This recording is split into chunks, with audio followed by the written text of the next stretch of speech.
satisfied with the findings and where the ICI investigations are going? Actually, this afternoon we'll have a technical meeting regarding our proposal to strengthen the ICI. Naniniwala ako na sa kasalukuyang setup nito ay wala itong magano mararating. There will be some accomplishment but it's not enough para ma-uncover lahat ng problema. Welcome po sa Opinion TVPH channel. Mga kababayan, sabay-sabay po natin panoorin ang balitang ito at sama-sama tayong mag-react sa comment section. Please support my channel. Like, share, and subscribe. All right, joining us now this morning is Caloocan City 2nd District Representative Edgar Erice. Congressman Erice, good morning to you. Morning, ma'am. All right, I want to start with, are you satisfied with the findings and where the ICI investigations are going? Actually, this afternoon we'll have a technical meeting regarding our proposal to strengthen the ICI. Naniniwala ako na sa kasalukuyang setup nito ay wala itong magano mararating. There will be some accomplishment but it's not enough para ma-uncover lahat ng problema. As I am saying, what we've learned are just tip of the iceberg. Marami pang hindi lamang sa flood control, sa iba pang infrastructure projects, hindi lang sa DPWH, kundi sa iba pang agency. Because of the unprecedented insertions, diversions, and amendments in the 19th Congress. Nangyayari na rin ito ng mga nakaraang kongreso, pero ito yung pinakamalaki, unmatched itong nangyari ng 19th Congress. And that is because of the collaboration of the House and the Senate in the Bicameral Conference Committee. Kaya nga, alam mo, yung ICI ngayon is a creation of the President. It's a creation of the Executive Department. So, hindi ito truly independent. Kaya dapat talaga mabigyan siya ng sarili niyang pondo. Dapat may parameters yung pagpili kung sino yung mga magiging members. Dapat kompleto yung organization. Sa ngayon, hindi po pwede. Walang coercive powers, walang contempt powers, hindi niya pwedeng buksan yung agad yung mga dokumento ng mga contractors, yung ledgers, yung kanilang mga yung sa Commission on Audit, natatandaan natin yung Commission on Audit, inaprubahan tong pagbabayad ng mga ghost projects na to. So, kinakailangan talagang may forensic and financial audit capability yung ICI. Otherwise, pampalubang loob lang sa nagagalit na mamamayan yung mangyayari at yung mga findings ng ICI. Binanggit niyo po ang 19th Congress. Inanunsyo ng ICI, isa sa mga inirerekomenda nilang kasuhan ay si dating Congressman Zaldico. Diba? Kasi ang expose ni Representative Toby Tiangco ay bilyon-bilyon ang insertions ni Zaldico sa 19th Congress. Pero sa lahat ng ito, si dating Speaker Martin Romualdez ay kumbaga hindi naman binanggit kahit man lang sa kanyang responsibilidad bilang Speaker kung paano po lumusot ang insertions na ito. What do you think of that first? Si Speaker Romualdez, pati po si Senate President. Dahil yung Bicameral Conference Committee report ay pirmahan po nila. At usually po, may pirma lang sa Bicam report ay yung karehong chairman. Pero dito po, pumirma talaga si Senate President Chis Escudero. No? At ako po, hindi naniniwala na hindi alam to. But there are, I wanted to ask you, because there are pages spreading on social media that former Speaker Martin Romualdez did not sign the Yes. BICAM report? Kasi po, ano yan may responsibility po talaga si Speaker Romualdez kay Saldico. I don't think that ang sinasabi po ni Ombudsman Remulla na meron pong negligence si Speaker Romualdez for that. But I don't believe that this is just negligence kasi medyo malapit talaga si Congressman Saldico kay Speaker Romualdez. And you said that the ICI, you don't believe it to be truly independent. Do you believe the ICI at this point is sparing some individuals? Well, I may not say so kasi yung nakikita nila ay base lang doon sa mga documents na nare-retrieve nila at mga testimonies na nakukuha nila. Pero they cannot force contractors, private individuals, they cannot force them to testify. Gaya nga ni Diskaya. At marami pang iba na they won't even testify na kasi nga alam naman nila wala namang conferred powers. Oo. Pero other than the ICI, let's talk about the Ombudsman. Kasi ang sinabi ni Conchita Carpio Morales, ang ginagawa daw po ng ICI is dapat motopropyo sa trabaho ng Ombudsman. Do you agree? Yes, but I don't think that for this particular scandal, the biggest, the greatest haste in the history of the Philippine infrastructure, dapat talaga merong isang nakakonsentrate na investigative body, the ICI. Okay, because the Ombudsman under its purview can look into complaints about actions, so meaning that's proactive, or omissions, yun yung pagkukulang, negligence, hindi mo ginawa trabaho mo, omissions of public officials, agencies, or companies that may be illegal, unjust, improper, or inefficient. So ang sinasabi ng ilan, pwede na imbestigahan technically ng Ombudsman ang responsibilidad ni dating House Speaker Martin Romualdez, dating Senate President Cheese Escudero, kahit ni dating Finance Chief Grace Poe. Kasi ang binabanggit lang si Zaldico. Yes. I believe so na it's within the powers of the Ombudsman to investigate motu proprio ng lahat ng ito. Sinasabi ko lang,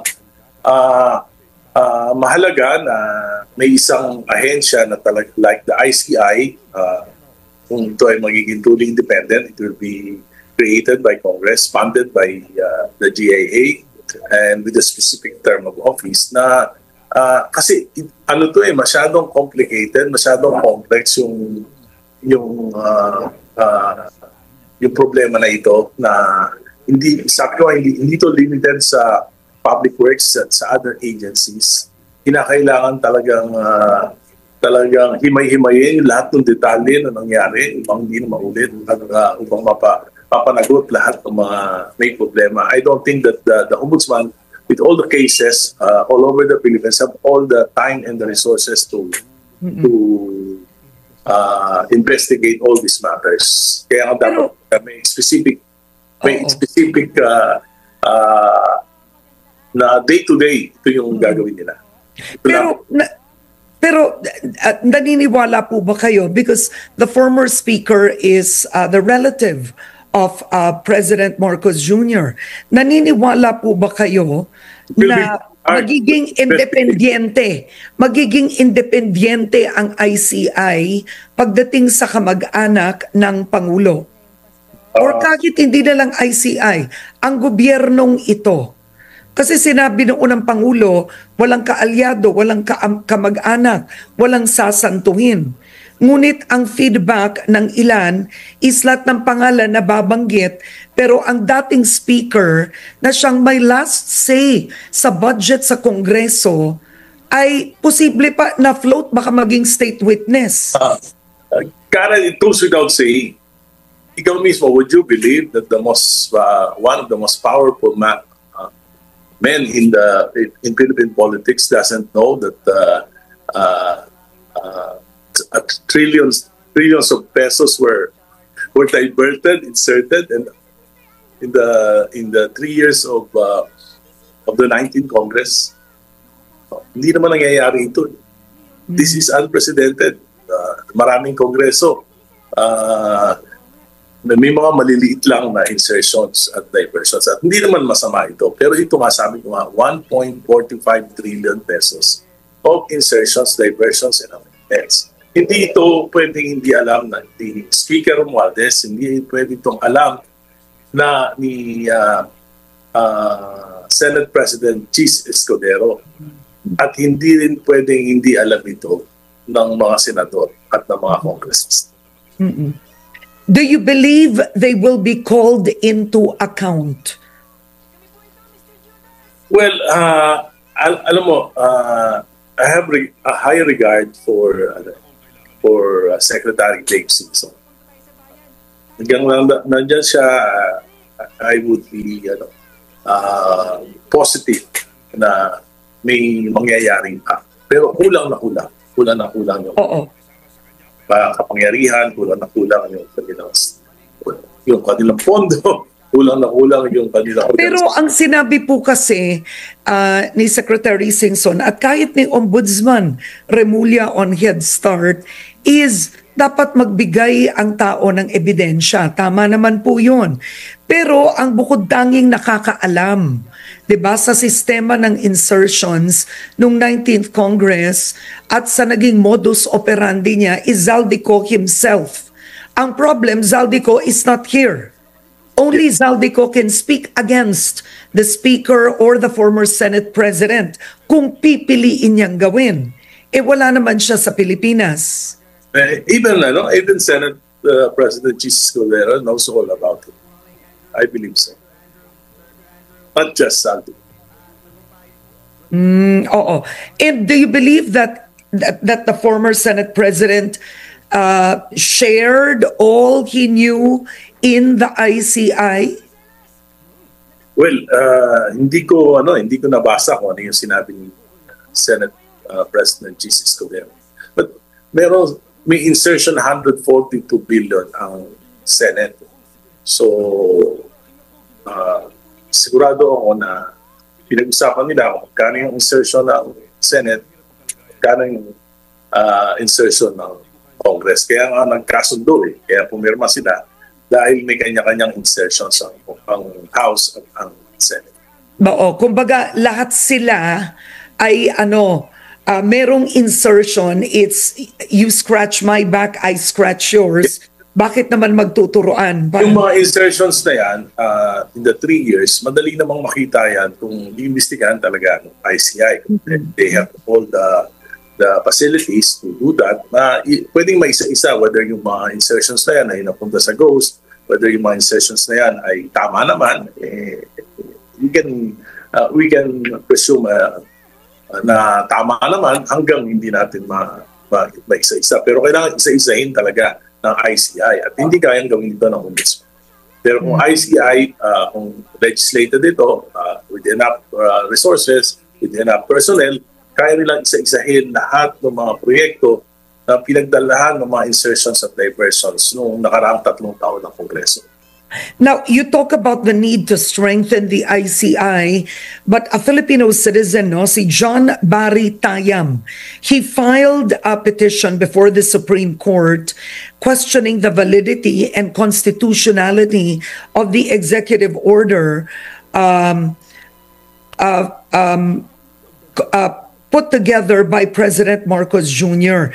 Ang sinasabi niya ay posibleng illegal o unconstitutional ang pagbuo ng ICI, well, possibly because one of the arguments is the ombudsman under the Constitution is mandated to investigate such things. Yes, pero kaya nga, kasi executive order lang ito at in an executive order, you're gonna just call private individuals, you're gonna examine private documents. Pero once legislated, palagay ko ay wala nang magiging question sa legality.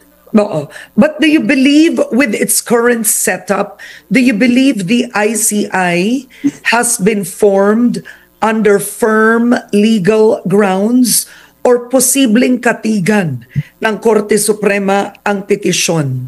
Possibly, dahil nga nag-usurp no, certain powers ng ombudsman at ng ibang investigative body. Pero kung ito magiging legislated for a specific purpose of investigating the anomalies committed during the 19th Congress, yung mga insertions and diversions, yung mga blood control, then palagay ko mas may legal ground tumayo isang legislated investigative body. All right. Now, we have public officials, elected officials, that are now releasing their statement of assets, liabilities, and net worth, o ang SALN. And you've said that all elected officials must release their SALNs. It will achieve change. It will drive change. Pero ito naman tanong ko, sir, what is the point of releasing your SALN kung ang mga public officials ay nagsisinungaling rin mismo sa pag-aari nila? Puro technicality. Alam mo, may senador nakatira sa Forbes. O, wala naman sa SALN niya yun. May mga senador na ang lalaki ng bahay. Wala naman sa SALN yun. Sasabihin nila, hindi ako may-ari nito, nakikitira lang ako. All technicalities. In the end, it's not the intent. It's not the intent to really be, to truthfully declare. Palagi ko misquoted ako dyan kasi ang sinabi ko, it's a good start pero hindi yan yung solusyon. Kasi lagi na lang, pag may mga controversies, sasabihin, itabas ang SALN, siguro para ma-compare ng tao kung ano yung lifestyle ng isang politiko dun sa kanyang SALN. Pero hindi yan deterrent. I don't think that will be a deterrent to corruption. Ang tunay na deterrent sa corruption ay yung sinasabi ko na kinakailangan para may mangyari sa bansa natin ay kailangan ng mga political reforms. If the president's really serious in curbing corruption, kinakailangan ng mga political reforms. Like sinasabi ko nga, wasakin mo yung mga dynasties, parang winawasak mo na rin ang corruption. Pagbawal mo yung turncoatism, yung balimbingan, parang winawasak mo na yung corruption. Kung yung improve natin yung campaign finance sa eleksyon, winawasak natin ang corruption. Kaya yan yung hamon ngayon. Ito yung mas magandang mangyayari sa ating bansa, hindi yung resign, hindi yung extra-constitutional, pati yung CONCON, napakatagal gawin yan. Pero within the constitutional framework, meron naman pwedeng magawa kung seryoso ang ating Pangulo. Yan yung anti-political dynasty, yan yung campaign finance reform, yan yung anti-tech-concept. Pag nagawa yan, baka mahigit kalahati ng korupsyon mawawala. Pero kailangan po ba natin ng batas that will require all elected officials to release their SALN and make it accessible to the public? Kasi alam natin na ilang taon na ang Freedom of Information Act, diba? Ay nakabinbin po ito. This would make it easier for reporters and for the public to actually get the information they need when it comes to lifestyle checks for public officials. Pero hindi naman ito ipinapasa sa mababang kapulungan. Ayaw din ng mga congressman ito. Kailangan ba ng batas to require and make it accessible the SALN of all elected officials? Matagal pa kung gagawa ng batas eh. For example, sa Liberal Party, we were directed to release our SALN. We want to remain as members of the Liberal Party, then we should release our SALN. So, I think if the President, meron siyang political party, sabihan niya yung kanyang mga members ng political party, yung lakas, yung NUP, lahat sila sa political parties, pagsabihan nila yung kanilang mga miyembro. Mas madali yun kaysa sa gagawa na naman tayo ng batas. And kung yung presidente, he will lead by example, lalabas niya yung kanyang SALN, tapos sabihan niya lahat ng public officials, elected and non-elected, to release their SALN, then talagay ko lahat naman susunod. Pag hindi sumunod, ibig sabihin, talaga itinatago. And let's talk about the 2026 budget just very briefly, no? My source tells me that wala nga ang pondo sa flood control pero inilipat lang ng mga congressman sa ayuda. Ang laki-laki ng ayuda na nasa 2026 budget. So in effect, it's still a slush fund with the discretion of legislators. Karen, hindi yan ganong totoo kasi kami sa minority very scrutinize namin yung budget. Yung 255 point something billion pesos na bawas sa flood control, dinala yan sa Department of Education, Department of Social Welfare, DSWD at merong nadala sa Department of Labor at iba pang mga ahensya. Totoo na may lumaki yung pondo para, wala na yung AKAP wala na yung AKAP. Lumaki yung pondo para sa AIDS, lumaki yung pondo for sa scholarships, educational assistance, lumaki yung mga pondo na yan sa TUPAD, GIP, Government Internship Program, lumaki yung mga pondo na yan, doon dinala yun. At yan naman ayon din sa guidance ng Executive Department. Yan yung guidance na binigay ng Executive Department that lahat ng savings na galing sa flood control, dadalhin din sa mga departamento na yan. At nadagdagan yung number of classrooms. Oo. Malaki ngayon. Actually, ang laki nung nadagdag sa number of classrooms. Dapat lang naman ang tindi ng ating backlog sa classrooms. Pero I still voted no to the 2026 national budget because of the unprogrammed funds. Okay. Can you repeat that again, Congressman?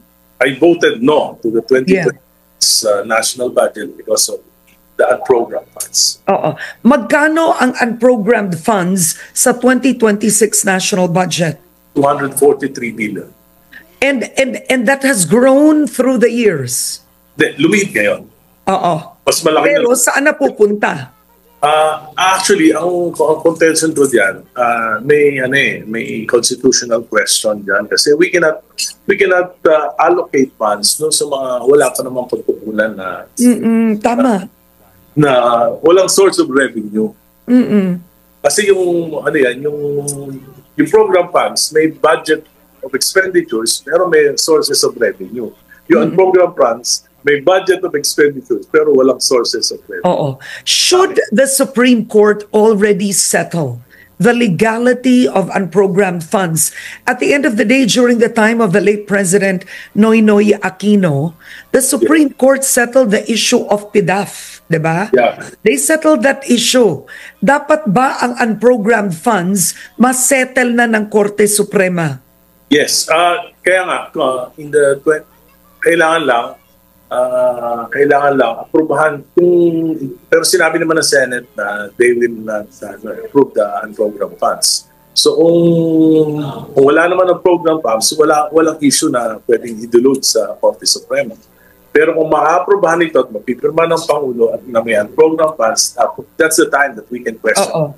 Pero hindi naman, pwede namang dalhin sa Korte Suprema, pwede po ba, Representative Erice, kada taon may unprogrammed funds Pwede mo dalhin yung 2025, yung 2024. Yes, Pwede yun? Siguro actionable ng Korte Suprema kung itong 2026. It's very current. Yeah, it's current. Oo. Did the unprogrammed funds, did this start during the time of former President Duterte? I'm not aware because... Kasi naaalala ko natatandaan ko po nung nagka-COVID, yung mga allowances sa mga nurses and those who served in COVID, in-unprogrammed nila nung panahon ni Duterte after COVID, which of course nagalit po ang health industry. Yes. Kaya nga, sabi ko nga, parang pangako lang yan Kasi ang unprogrammed funds, tatlo na naman yung pwedeng pagkunan yan. One is yung savings. Matagal pa yung savings after the year. Pangalawa, yung new taxes, bigla naman yan. Pangatlo, yung loans, bigla ang loans. Pero matagal naman ang negotiation for a loan. So, sabi ko, parang pangako lang yan. Meron silang ginawang, during the 19th Congress, may ginawa silang bagong source of revenue, yung PhilHealth, yung PDIC. Oo. And that's unconstitutional. Yes. Making PhilHealth a source of revenue. Kaya nga sabi ko, kung meron namang biglang mga sources of revenue, pwede naman mag-supplemental budget. Second, i-certify na lang as urgent para mapabilis. My last question is, during the weekend, you inspected a flood control project in Grace Park West, Caloocan City, correct? Distrito niyo po ba ito, Yes. sir? Yes. Distrito niyo po ito? Yes. Opo. Okay. And you've discovered that through the years, nagkaroon ng budget for infra sa distritong ito or sa Caloocan. Opo.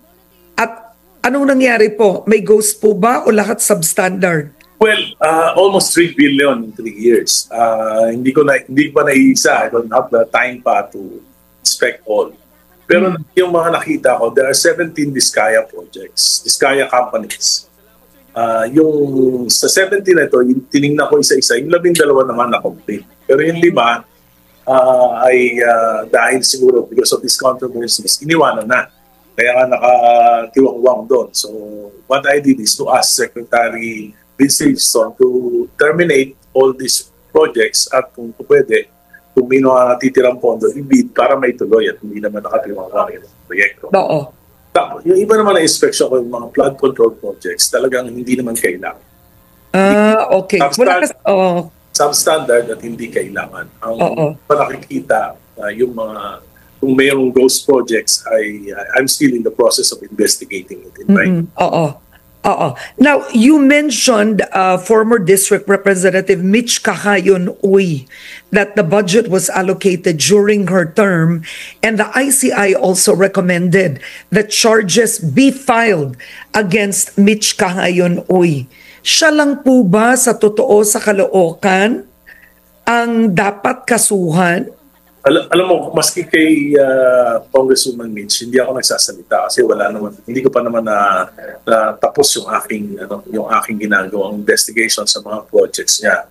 At ayoko naman for delicadeza sake kasi nakakal siya yung aking katunggali sa nakaraang halalan at maraming beses na kami nagtunggalian.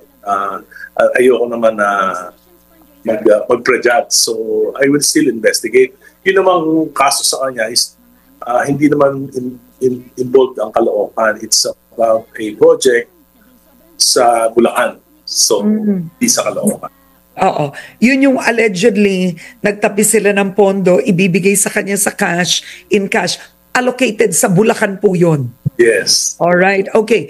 Well, I think last words, Representative Erice, clearly you've been very vocal. You're doing your own investigation. What is your message to President Marcos Jr.? Kasi may sinabi kayo kanina na yun ang pakiramdam ng marami. Pampalubag loob lang ang investigasyon na ito. Pampalubag loob. May masabing nakasuhan, may masabing ipapakulong, pero hindi ito ang tunay na hustisya na gusto ng tao. Yes. Ang message ko, hindi lang kay President Marcos, kay Vice President Sara, sa mga senador, sa aming mga congressman, at sa mga mamamayan.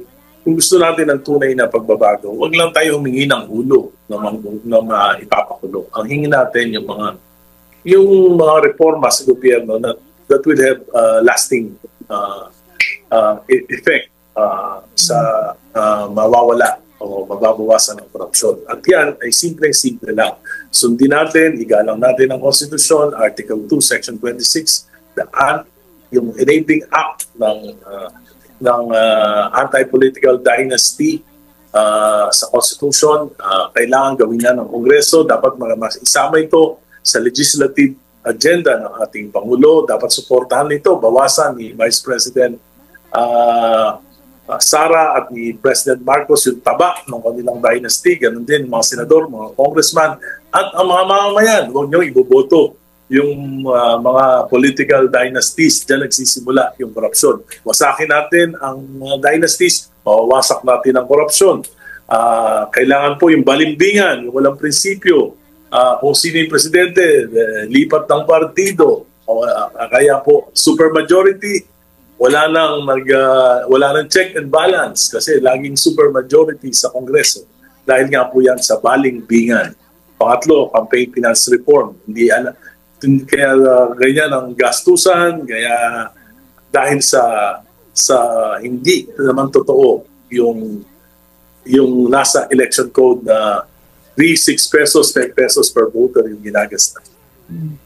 Yan po, sa tingin ko, ang pwede nating magawa.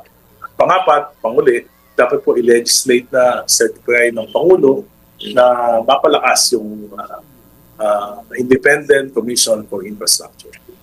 On that note, I want to thank you for joining me today, Caloocan City's 2nd District Representative Edgar Erice. Thank you, sir. Salamat po.